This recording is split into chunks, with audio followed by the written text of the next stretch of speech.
What are your plans for this piece?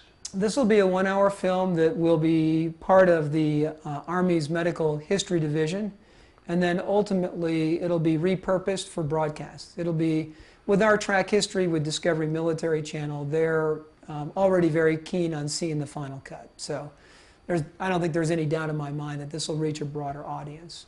And once it airs, is it available to purchase as well? How does it work? There will be, we've kept DVD rights. Uh-huh. So I think sometime after the first of the year, the film will be finished. It'll be available on DVD.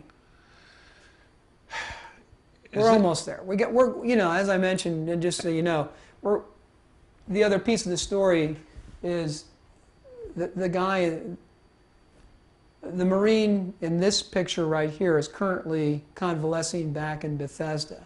He just got his prostheses. So he lost part of his leg there. He lost part of his leg, and we'll be in Bethesda next week filming him with his family and his daughter. And that's the success story. He gets to go home and have a normal life with his wife and daughter because of what took place that day on the battlefield. People came and got him in time and got him to a higher level of care. So yes, he has a prosthesis, but he's going to have a normal life. Which brings us back to your time there.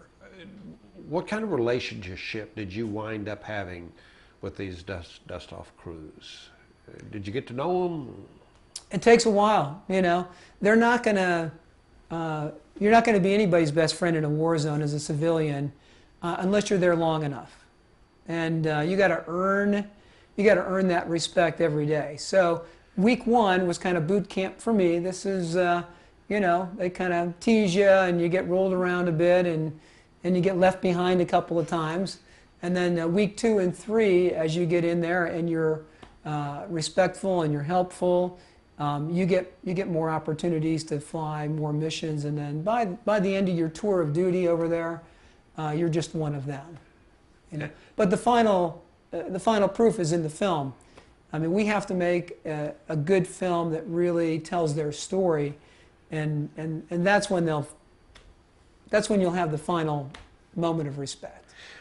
Talk to me just for a minute about what you mean when you say you're one of them. By the time you left there, what kind of relationship did you have with them? Well, it's all about ethics, really, for the soldiers over there. I was up earlier than they were every single morning. I was there till sunset. I flew every single mission. I never complained. They didn't have to help me with anything. I was no drain on them. They've already got enough to do, and then all of a sudden you throw a journalist in the pot, and if they've got to help you in any way, you know, it can be a problem. So if you're invisible, that's the best thing that you can do. And then you get little perks. You know, you get to understand, hey, we're flying this mission, or you might want to put your camera on this particular position, or we're going to be landing here, you might want to do this. And, you know, so then you begin to kind of get access to things.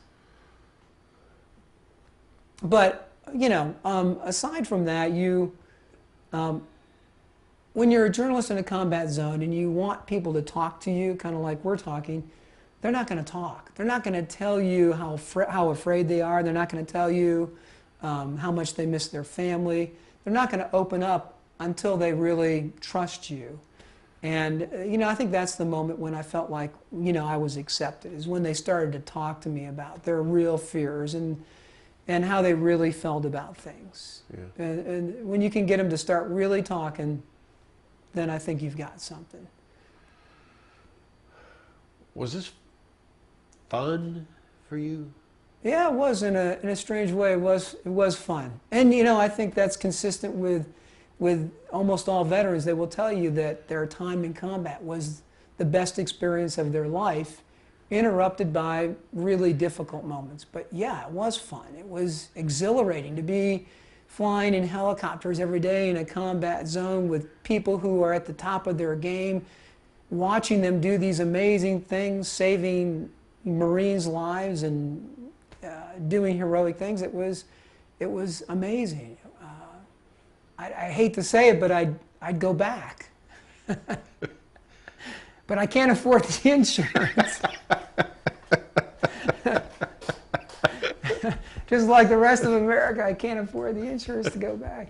But it's true. I think you ask any veteran, they'll tell you, that was the best time of my life. My time in Vietnam or my time in Iraq, my time in Afghanistan, because it's filled with meaning. Every day when you wake up in a combat zone, it's all real. It's meaningful. Every moment is the real deal. There's no pretend work. There's no make-believe work. These guys, every single day matters. And then when you come back to the world, as they say, it's like, okay, well, now what? It's just not quite as this. It's not quite the same. Yeah. And I think that's the way it was for me. It was like every day was just filled with what's going to happen today. And then you're busy for a month, and it's full of chaos, and you're in the sandbox, and things are very chaotic, and you're trying to make something happen, and then you come back to this idyllic life here in Austin, Texas, and you go, wow, I wish more Americans could experience this and see what takes place firsthand. Wow. It's shocking. Really, we're just eye-opening experience. Not only to see how the soldiers and the Marines are working, but just to experience the difficulties of being that remote, that far away from everything that you know. There's no TVs, there's nothing. Just war.